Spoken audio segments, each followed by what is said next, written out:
पवन पुत्र हनुमान, वायुपुत्र हनुमान, केसरी नंदन हनुमान, आंजनेय हनुमान, शंकर सुवन हनुमान।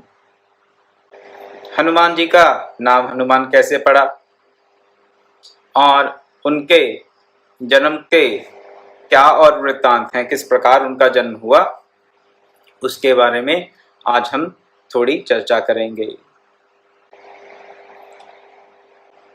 प्रणवं पवन कुमार, खलबन पावक ज्ञान घन, जास हृदय आगार, बसहीं राम सर चापधर।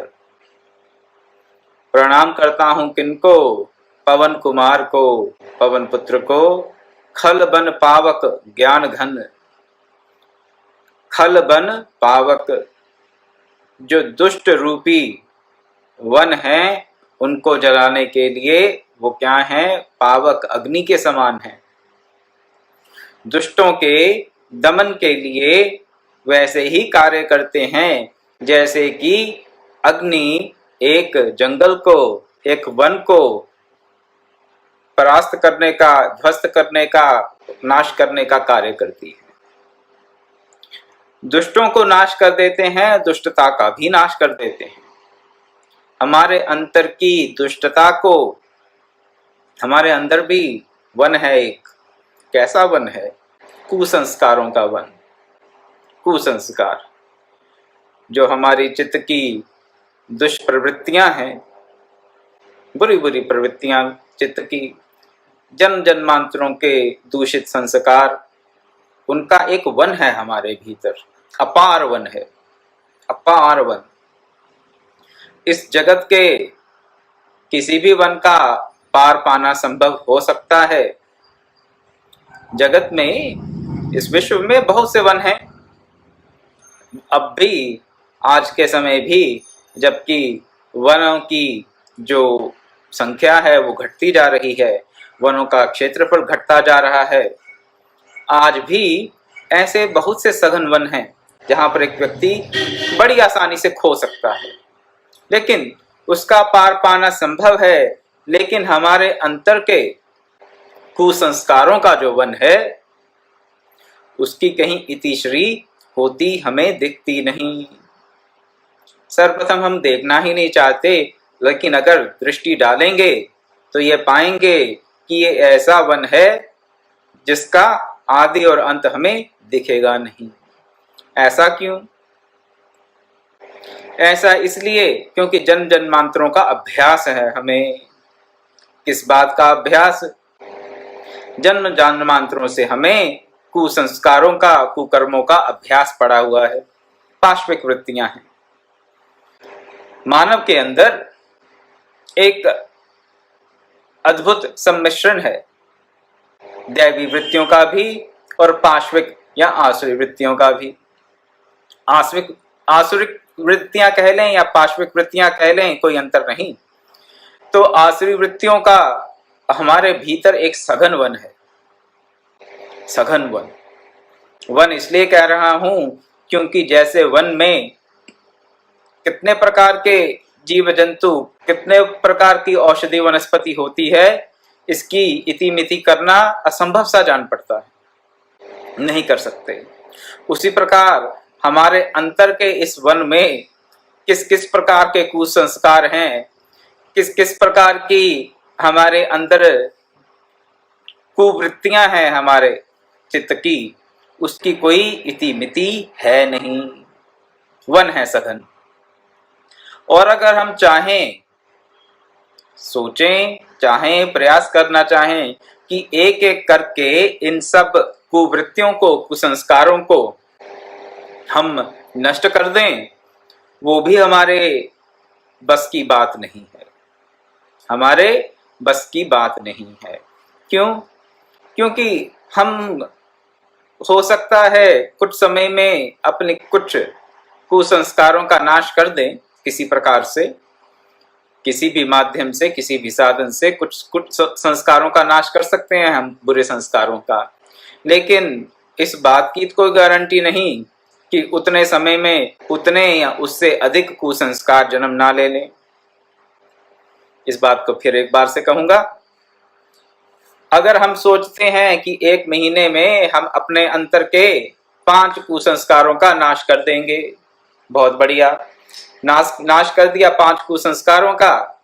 लेकिन अगर 1 महीने के अंदर अंदर 10 कुसंस्कारों ने जन्म ले लिया,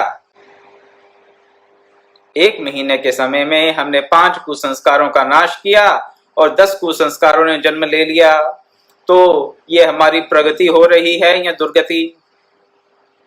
आप खुद समझदार हैं, समझ जाएंगे इस बात को।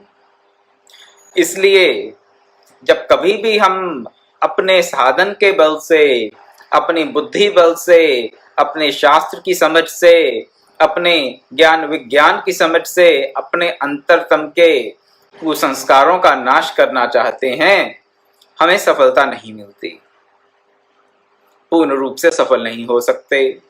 क्यों? उस पूरे प्रकरण में ही हम कई कुसंस्कारों को ग्रहण कर लेते हैं। फिर आप कहेंगे कि इसका क्या इलाज है, क्या सॉल्यूशन है इसका? अपने कुसंस्कारों का नाश करने में अगर हम असमर्थ हैं तो क्या करें?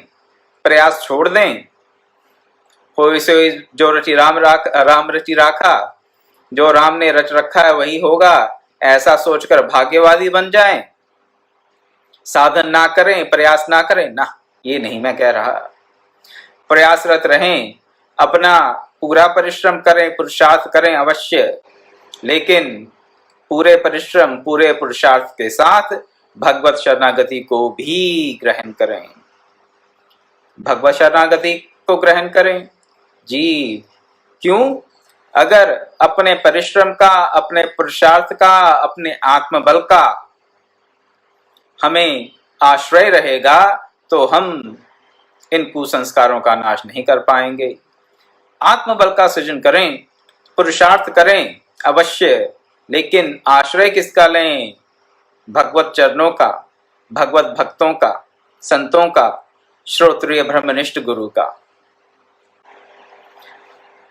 जहां पर एफर्ट की बात है उसको तिलांजलि नहीं देनी, जहां पर पुरुषार्थ की बात है उसको पूर्ण रूप से, पूरी निष्ठा के साथ, पूरी शक्ति के साथ अपना पुरुषार्थ करते रहना है। ये हमारा साधन है। लेकिन शरणागति साधन की नहीं लेनी है। शरणागति गुरु चरणों की, भगवत चरणों की, अपने इष्ट के चरणों की ही लेनी है। ऐसा करेंगे तो अपने अंतर में ये जो वन है, खल बन पावक ज्ञान धन कह दिया गया हनुमान जी को। हनुमान जी की अगर शरणागति लेते हैं तो जैसे उन्होंने अपने जीवन चरित्र में इस जगत के राक्षसों का नाश किया, अपने जीवन चरित्र में हनुमान जी ने अनंत राक्षसों का नाश किया।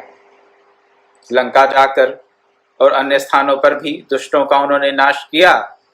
उसी प्रकार हमारे अंतरतम के जो राक्षस हैं, कुसंस्कार रूपी राक्षस, उनका भी वो नाश कर देंगे। लेकिन हमें उनकी शरणागति लेनी पड़ेगी। भक्त को भगवान की और भगवान के भक्तों की ही शरण है, उन्हीं का ही आश्रय है, उन्हीं का ही अवलंब है और किसी का नहीं। अपने साधन का नहीं, अपनी भक्ति का नहीं, अपने जप तप का नहीं, अपने योग का नहीं, अपने आत्मबल का नहीं, अपने और किसी प्रकार के पुरुषार्थ का नहीं, अपने शास्त्र ज्ञान का नहीं, इन किसी का भी आश्रय नहीं लेना। आश्रय लेना है तो केवल और केवल भगवान का और भगवान के भक्तों का, क्योंकि उन्हीं के पास वो भक्ति देवी पराभक्ति की कृपा है। और उस कृपा से जब वो हम पर कृपा करते हैं तो हम भी माया के बंधनों से धीरे धीरे शनै शनै मुक्त हो जाते हैं। और जब माया के बंधनों से मुक्त होंगे तो हमारे अंतरतम में ये जो कुसंस्कारों का जंगल है वो उसी प्रकार नाश को प्राप्त होगा। जैसे कि दावानल जंगल की आग जैसे जंगल को नष्ट कर देती है, उसी प्रकार इन भगवत भक्तों के चरित्रों का श्रवण करते करते जब हम उनकी कृपा को प्राप्त करेंगे, तुम्हारे अंतर के कुसंस्कार भी जलकर भस्म हो जाएंगे। सत्संग का यही प्रयोजन है। सत्संग का प्रयोजन अपने अहम को गलित करके इन भगवत प्रेमी भक्तों का हम आश्रय लें, भगवान का आश्रय लें और उनसे कृपा प्राप्त करें। साथ ही साथ अपना पुरुषार्थ भी करें, साधन भी करें, उसमें किसी प्रकार का प्रमाद ना करें। आश्रय लें किसका? भगवान का, भगवान के भक्तों का, और पुरुषार्थ करते रहें। ये निष्कर्ष है भक्ति के मार्ग का, और कुछ नहीं। तो यहाँ पर तुलसीदास जी ने क्या कहा? प्रणमो पवन कुमार थलबन पावक। दुष्टों के नाश करने के लिए वो जंगल की आग के समान है। दुष्ट जंगल हैं और वो जंगल की आग और क्या है? ज्ञान घन। ज्ञान घन, ज्ञान की तो पराकाष्ठा है, ज्ञान की पराकाष्ठा है। उनको बुद्धिमताम वरिष्ठम भी कहा गया। मनोजवम मारुत तुल्य वेगम जितेंद्रियम बुद्धिमताम वरिष्ठम वातात्मजम वानरयूथ मुख्यम श्री रामदूतम शरणम प्रपद्ये। चलिए पहले इसका थोड़ा अर्थ कर लें। प्रणव पवन कुमार खलबन पावक ज्ञान घन जासु हृदय आगार बसई राम सर चापधर। जिनके हृदय रूपी आंगन में कौन बसता है? संसार बसता है, स्त्री पुत्र बसते हैं। हनुमान जी के चलो स्त्री पुत्र है ही नहीं, कोई और सगे संबंधी नाती रिश्तेदार नहीं। जासु हृदय आगार बसई राम सर चापधर। उनके हृदय में, हृदय के आंगन में कौन है? भगवान राम हैं, धनुष और बाण को धारण किए हुए। सतत ध्यान रहे अपने इष्ट का, सतत ध्यान रहे इष्ट का, तो किसी प्रकार की कोई बाधा जीवन में उत्पन्न हो ही नहीं सकती। सतत ध्यान करते हैं, उनके हृदय में और कुछ नहीं है। हृदय रूपी आंगन में क्या है? भगवान श्री राम हैं, धनुष और बाण धारण किए हुए। अब थोड़े अपने हृदय रूपी आंगन में भी थोड़ा झांक कर देख लें। वैसे हमें समय नहीं मिलता, हम बहुत बिजी हैं। अपने हृदय रूपी आंगन में झांकने का समय कहाँ है हमारे पास? बाहर कुछ इतना कुछ चल रहा है, अंदर हृदय में झांक कर देख के क्या करेंगे? जो होगा सो होगा, ऐसा सोच लेते हैं। परंतु अगर अवसर मिले और अगर इस बात का हम थोड़ा अन्वेषण करें, थोड़ी इन्वेस्टिगेशन करें कि हमारे हृदय रूपी आंगन में क्या क्या बस रहा है,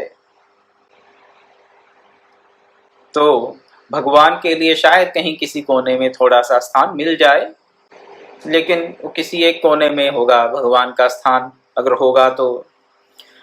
और बाकी हृदय रूपी आंगन में तो इतना कूड़ा कबाड़ा भरा मिलेगा, वो भी एक प्रकार का वन ही है। इतना कूड़ा कबाड़ा है हमारे हृदय रूपी आंगन में। तो इस हृदय रूपी आंगन की हम सफाई करें। जो फालतू का कूड़ा कबाड़ा पड़ा है उसे निकालें, इसे पवित्र करें। पवित्र करके यहाँ पे किसको विराजमान करें? अपने इष्ट देव को अपने हृदय में विराजमान करें, अपनी गुरु मूर्ति को अपने हृदय में विराजमान करें, भक्तों के चरित्रों को अपने हृदय में विराजमान करें। लेकिन होगा तभी जब सब प्रकार के कुसंस्कार, कुप्रवृत्तियों का कूड़ा कबाड़ा निकालकर सफाई करके, स्वच्छ करके अपने हृदय रूपी आंगन को हम आह्वान करेंगे। इन महापुरुषों का, इन सत्पुरुषों का, इन संतों का, इन भगवत भक्तों का और अपने इष्ट देव का। भगवान श्री राम तो तभी निवास करेंगे, उससे पहले उनका निवास वहां पर संभव है नहीं। प्रभु व्यापक सर्वत्र समाना, वो भी सत्य है, लेकिन प्रेम ते प्रगति ते ही मैं जाना, ये भी सत्य है। प्रभु व्यापक हैं, ऐसा नहीं कि कहीं नहीं है, लेकिन प्रकट तो वही होंगे जहां पर प्रेम होगा। और वो प्रेम तब तक नहीं जागेगा जब हृदय के आगार से, हृदय रूपी आंगन से हम ये फालतू का कूड़ा कबाड़ा नहीं हटा देते। जब तक पड़ा रहेगा तब तक प्रेम पूर्ण रूप से जागृत होगा नहीं, पूरी बात बनेगी नहीं। जासु हृदय आगार बसे राम सर चापधर, भगवान राम धनुष बाण धारण किए। भगवान राम कहाँ बसते हैं? हनुमान जी के हृदय में, हनुमान जी के हृदय में बसते हैं। ऐसे हनुमान जी को तुलसीदास जी कहते हैं मैं प्रणाम करता हूं। हम भी प्रणाम करें। प्रणाम, प्रणाम करने से क्या होगा? अहं गलित होता है और उनकी कृपा को प्राप्त करें। मनोजवम मारुत तुल्य वेगम जितेन्द्रियम बुद्धिमतां वरिष्ठम वातात्मजम वानरयूथ मुख्यम श्री रामदूतम शरणम प्रपद्ये। हनुमान जी का आश्रय लेकर, उनकी शरण लेकर आज हम हनुमान जी की उत्पत्ति के बारे में कुछ बातों का कुछ ही अंश हैं जिनको आपके सामने रखूंगा, श्रवण करते हैं। हनुमान जी को कहा जाता है शंकर सुवन। भगवान शंकर के अंश से उत्पन्न हुए। और किसके द्वारा उत्पन्न हुए? वायु के द्वारा। और कहाँ उत्पन्न हुए? कपिराज केसरी की पत्नी अंजना जी के द्वारा हनुमान जी का प्रादुर्भाव हुआ। माता है अंजना, तेज है शंकर जी का, लेकर गए वायु जी और स्थापित कहाँ किया? केसरी जी की भार्या, उनकी पत्नी अंजना के क्षेत्र में। इस प्रकार हनुमान जी की उत्पत्ति बताई गई। इसीलिए उनको शंकर सुवन भी कहा जाता है, केसरी नंदन भी कहा जाता है, पवन कुमार भी कहा जाता है। सभी बातें सत्य हैं हनुमान जी के संदर्भ में। तो शंकर सुवन तो लिखा गया हनुमान चालीसा में। परम पूज्य गुरुदेव ब्रह्म ऋषि विश्वात्मा बावरा जी कहते थे शंकर सुवन भी ठीक है, हम तो ये मानते हैं शंकर स्वयं केसरी नंदन। शंकर सुवन का अर्थ शंकर के पुत्र, शंकर के अंश। लेकिन गुरुदेव की ये आस्था थी, ये धारणा थी कि ये शंकर स्वयं केसरी नंदन, शंकर जी स्वयं ही केसरी नंदन के रूप में प्रकट हुए हैं। क्यों हुए? अपने इष्ट की सेवा के लिए। अब शंकर जी स्वयं तो आके सेवा कर नहीं सकते थे, कुछ रूल्स रेगुलेशंस रहते हैं, कुछ मर्यादा रहती है। अब भगवान शंकर शंकर के वेश में आकर सेवा नहीं कर सकते थे। और जैसा उनको श्राप मिला था, भगवान को भी श्राप मिला था, आप शायद ये कथा जानते हो। और उस श्राप के अनुसार बंदर ही उनकी, कपि ही उनकी सेवा करेंगे, ऐसा श्राप दिया गया था नारद जी द्वारा। तो नारद जी का वचन भी मिथ्या ना हो और महादेव की मर्यादा भी बनी रहे, इसके चलते शंकर जी ने केसरी नंदन के रूप में कपि के वेश में अवतार लिया, वानर के रूप में अवतार लिया, जिनको कि हम हनुमान जी के रूप में जानते हैं। ऐसा भी बताया जाता है कि 11वें रुद्र का अवतार हुआ हनुमान जी के रूप में। 11 रुद्र बताए जाते हैं। 11 रुद्र, जहां पर 33 कोटि 33 प्रकार के देवी देवताओं की गणना होती है, उसमें 12 आदित्य आते हैं और 11 रुद्र आते हैं। फिर 8 वसु हैं, फिर इंद्र है, फिर प्रजापति है। ऐसे मिलाकर 33 प्रकार के देवी देवता हो जाते हैं। तो इन 33 प्रकार के या 33 कोटि के जो देवी देवता हैं, उनमें से 11 रुद्र हैं, जो कि शंकर के ही स्वरूप हैं, कोई अंतर नहीं है, शंकर के ही अलग अलग अभिव्यक्तियां हैं। तो ऐसा माना जाता है कि जो 11वां रुद्र है वो हनुमान जी के रूप में प्रकट हुआ, वानर के रूप में अवतार धारण किया, ताकि अपने इष्ट देव प्रभु श्री राम की सेवा अर्चना कर सकें। और क्या सुंदर सेवा अर्चना की, ऐसा मापदंड स्थापित कर दिया जिसको पूरा जगत मानता है। आपको एक बात और बता दूं, विश्व में जहां कहीं भी हिंदू धर्म का प्रचार है, लोग अपने सनातन धर्म के किसी और देवी देवता विग्रह आदि को जानते हो या ना जानते हो, हनुमान जी को अवश्य जानते हैं, हनुमान जी को अवश्य जानते हैं। गणेश जी की भी बहुत प्रतिष्ठा है, ऐसी बात नहीं, लेकिन हनुमान जी की भी बहुत प्रतिष्ठा है।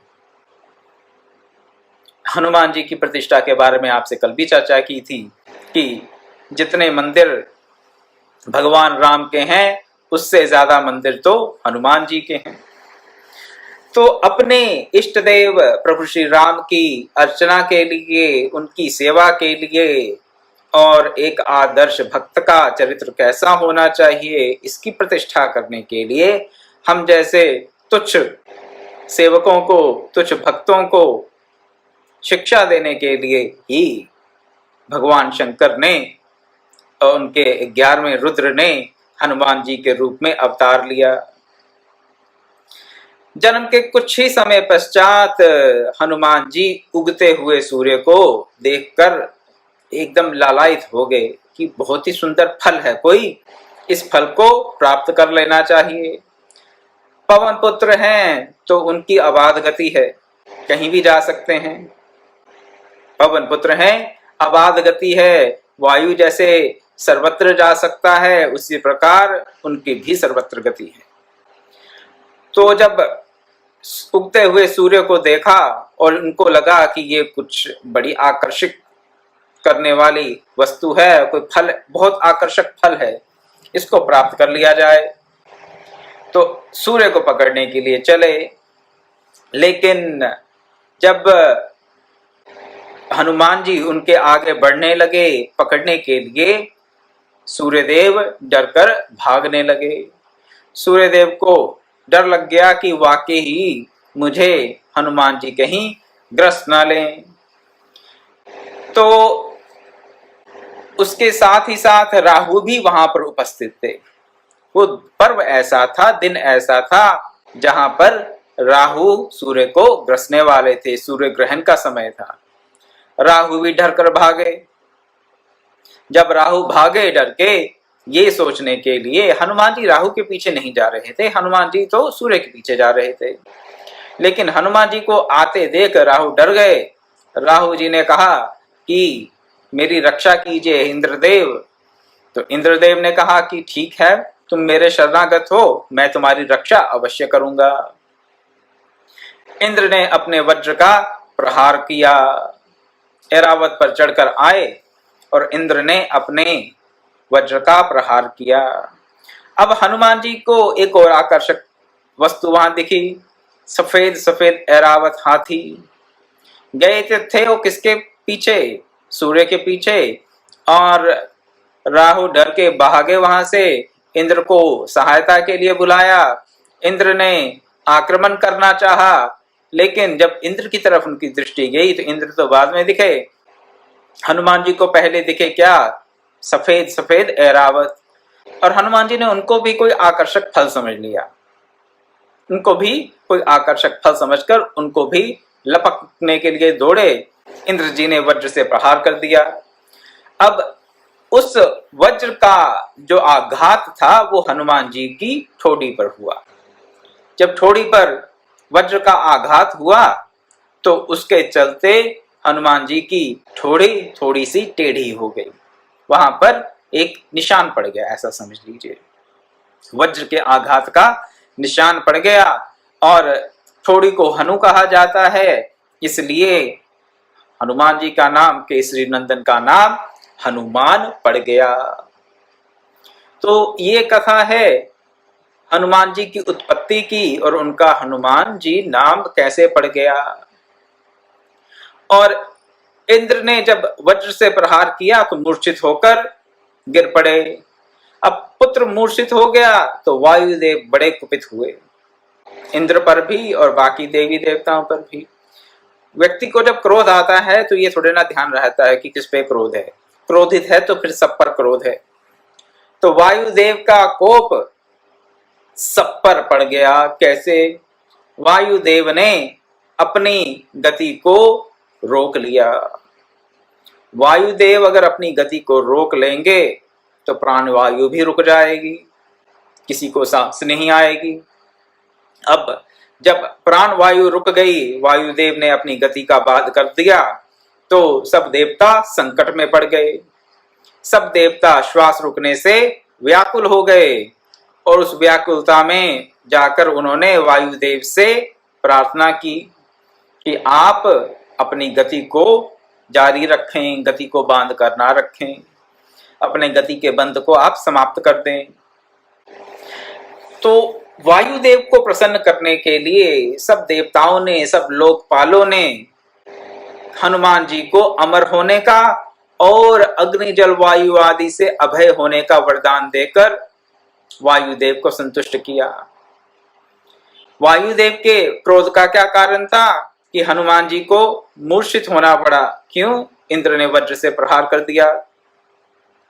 अब हनुमान जी पर आक्रमण किया गया किसी भी कारण से, तो वायुदेव के क्रोध को शांत करने के लिए उन्होंने हनुमान जी के सभी देवताओं ने मिलकर, सभी दिक्पालों ने मिलकर हनुमान जी के पूर्ण संरक्षण का आश्वासन दे दिया। अब जब पिता को पुत्र के पूर्ण आश्वासन मिल गया, उनके संरक्षण का, उनकी सेफ्टी का, उनकी सिक्योरिटी का, क्या आश्वासन मिल गया कि हनुमान जी को कभी अग्नि जला नहीं पाएगी, हनुमान जी को कभी अग्नि जला नहीं पाएगी, कभी वरुण देव का प्रकोप नहीं पड़ेगा, जल का प्रकोप हनुमान जी पर नहीं होगा, हनुमान जी कभी जल में डूबेंगे नहीं, या किसी और प्रकार से उनको जल से हानि नहीं होगी। अग्नि से उनको हानि नहीं है, जल से हानि नहीं है, वायु से हानि हो नहीं सकती, वायु पुत्र तो स्वयं है। तो इस प्रकार के भांति भांति के आश्वासन दिए गए वायुदेव को, और जब सब आश्वासनों से वो आश्वस्त हो गए, संतुष्ट हो गए, तो फिर उन्होंने अपनी गति को फिर से आरंभ कर दिया। जो उस गति को बांध रखा था, फिर से गति को आरंभ कर दिया, और हनुमान जी भी मूर्छा से ठीक होकर उठ खड़े हुए।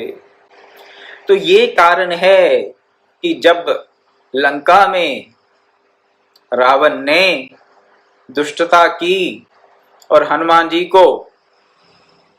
जी की पूंछ में आग लगाने का जो दुस्साहस किया, हनुमान जी को कुछ हुआ नहीं। क्यों? क्योंकि सब देवताओं ने आश्वासन दे रखा था उनके बच्चेपन में ही कि अग्नि इनको जला नहीं सकती। तो जिस हनुमान जी की पूंछ को जलाने का षड्यंत्र किया गया, पूरा प्रयास किया गया, वो पूंछ तो जली नहीं, पूरी की पूरी लंका जल गई। क्यों संभव हुआ? देवताओं का वरदान, देवताओं का ये वरदान कि अग्नि इनको कभी जला नहीं सकती, इसलिए अग्नि ने उनको किसी भी प्रकार का नुकसान, किसी भी प्रकार की क्षति नहीं पहुंचाई। वानरों को स्वभाव से, जाति स्वभाव से चंचल माना जाता है। वानर चंचल हैं, ठीक है। अब चंचलता के साथ साथ जब अपरिमित बल हो तो ये कॉम्बिनेशन थोड़ा डेंजरस हो जाता है। चंचलता एक बात, चंचलता के साथ क्या? अपरिमित बल, अनलिमिटेड पावर, और अनलिमिटेड पावर के साथ अनस्टेबल माइंड, ऐसा समझ लें। चंचल मन है, चंचलता और बल साथ में मिले तो फिर क्या होगा? उत्पात। और हनुमान जी ने भी वही उत्पात किया। चपलतावश क्या करते थे? ऋषियों के आश्रम में जाकर तोड़फोड़ कर देते थे, वृक्ष उखाड़ लिए, कुछ और खुराफात की। बच्चेपन का स्वभाव था, बल पूर्ण और चपलता, चंचलता भी पूर्ण, कपि स्वभाव के कारण, जाति स्वभाव से। ऋषि मुनि एकदम से परेशान हो गए। शांत भाव से बैठकर जो तप करना चाहते हैं, अध्ययन करना चाहते हैं, वेद पाठ करना चाहते हैं, उनके पास जाकर कोई ऐसे उत्पात मचाएगा तो उनको कहां से अच्छा लगेगा? ऋषियों ने बहुत समझाने का प्रयास किया, हनुमान जी ने भी बहुत समझने का प्रयास किया, लेकिन स्वभाव तो स्वभाव ठहरा। स्वभाव कैसे इतनी जल्दी बदल जाए केवल कहने मात्र से? स्वभाव तो बदलता है, वो भी बिल्कुल कम मात्रा में, हल्का सा। स्वभाव में मूलभूत परिवर्तन संभव नहीं है, और अगर स्वभाव में परिवर्तन हो भी तो वो भी दीर्घकालिक तप के पश्चात ही, दीर्घकालिक तप, दीर्घकालिक साधना के पश्चात ही स्वभाव में किसी प्रकार का अंतर आता है, किसी प्रकार का परिवर्तन आता है। इस जगत का अगर सबसे दुरूह कार्य है तो वो यही है, अपने स्वभाव को बदलना। और फिर हम कहते क्या हैं? दूसरों के स्वभाव के बारे में हम यदा कदा कंप्लेन करते रहते हैं। हमारे मन में भांति भांति की दुर्भावनाएं आती रहती हैं, फलां का स्वभाव ऐसा है, उसका स्वभाव ऐसा है। तो दूसरों के स्वभाव को हम दूसरों का दोष मानने लगते हैं, दोष दृष्टि हो जाती है दूसरों के स्वभाव को लेकर। लेकिन अगर हम अपने स्वभाव को देखें तो अपने स्वभाव में ही हमें परिवर्तन करना असंभव सा जान पड़ता है। क्यों? दुनिया का सबसे दुरूह कार्य है ये।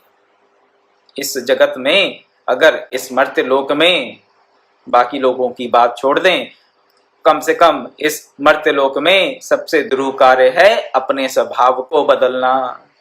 बदल सकते हैं, लेकिन बदलता कब है? दीर्घकालिक तप, बहुत समय के लिए, 2-4 दिन, 2-4 महीने, 2-4 साल की बात नहीं कह रहा, लंबे समय के लिए। हाँ, अगर किसी का बहुत अच्छा साधन चल रहा है तो ये परिवर्तन जल्दी भी आ सकता है, लेकिन एक सामान्य स्तर के साधक के लिए किसी भी प्रकार का स्वभाव परिवर्तन जो है वो दीर्घकालिक साधन, दीर्घकालिक तप के पश्चात ही संभव है। इसलिए मेरा आप सबसे और अपने आप से भी ये निवेदन है कि हम किसी के स्वभाव को किसी का दोष ना समझें। ये हम बहुत बड़ी भूल कर देते हैं, किसी के स्वभाव को उसका दोष बना देते हैं। दोष ना समझें, स्वभाव है। व्यक्ति पाप कर्म में प्रवृत्त होता है, ये क्या उसका दोष है कि स्वभाव है? स्वभाव है। गीता में भी भगवान ने कहा स्वभाव ही बढ़त रहा है, स्वभाव ही बढ़ते रहे हैं, भगवान ने गीता में भी कहा। और हम उस बात को समझें, समझकर अपने जीवन में धारण करें कि किसी के स्वभाव को उसका दोष ना माने। तो यहाँ हनुमान जी स्वभाव से चंचल हैं और बल से परिपूर्ण उत्पात मचा रहे हैं ऋषि आश्रमों में, उनके वृक्षों को, वाटिकाओं को ध्वस्त कर रहे हैं। ऋषियों को थोड़ा क्रोध आ गया, व्यवधान आएगा जिसके कार्य में उसको क्रोध आएगा ही। तो ऋषियों ने उनको श्राप दे दिया। क्या श्राप दे दिया? तुम अपना बल भूले रहोगे, तुम अपने बल को भूल जाओगे। अब बल निकल गया, बल गया तो नहीं कहीं, लेकिन भूल गए तो एक प्रकार से चला गया, बल की विस्मृति हो गई। तो अब बल नहीं है, चंचलता है केवल, तो वो इतनी डेंजरस, इतनी खतरनाक नहीं है। क्यों? चंचलता है लेकिन बल नहीं, तो व्यक्ति दुस्साहस नहीं करेगा ज्यादा, और अगर बल है और चंचलता नहीं तो भी दुस्साहस नहीं करेगा। लेकिन यहाँ पर चंचलता, चपलता भी है और अपरिमित बल है, अनलिमिटेड पावर भी है साथ में, तो वहां गड़बड़ होगी ही होगी।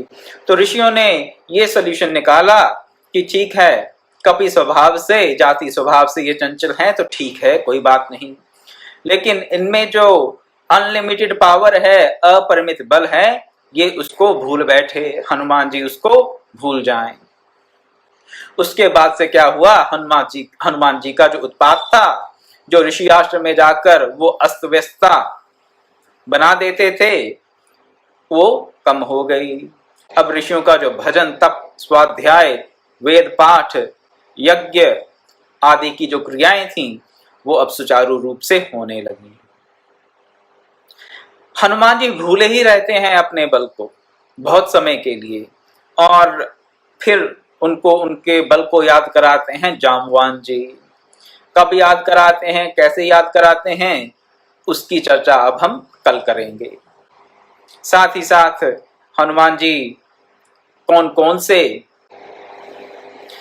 शास्त्रों के ज्ञाता हैं, उसकी भी चर्चा हम कल करेंगे। आज आशा करता हूं कि आज के सत्संग से अगर हम एक बात सीख लें तो हमारा जीवन स्वर्ग में हो जाएगा इसी धराधाम पर। क्या? कि किसी के स्वभाव को हम दोष ना माने। अगर किसी के स्वभाव को दोष नहीं मानेंगे तो हमें परम शांति प्राप्त हो सकती है, और वो भी इमीडिएटली, ना चिरेन, ज्यादा समय नहीं लगेगा। तो दूसरों के स्वभाव को उनका दोष ना माने और अपने स्वभाव में जितना भी परिवर्तन कर सकते हैं उसके लिए हम साधन तप स्वाध्याय द्वारा प्रयासरत रहें। इसी प्रार्थना के साथ, इसी निवेदन के साथ मैं अपनी वाणी को विराम देता हूँ। ओम पूर्णमदः पूर्णमिदं पूर्णात् पूर्णमुदच्यते पूर्णस्य पूर्णमादाय पूर्णमेवावशिष्यते। ओम शांति शांति शांति। हरि ओम तत्सत्।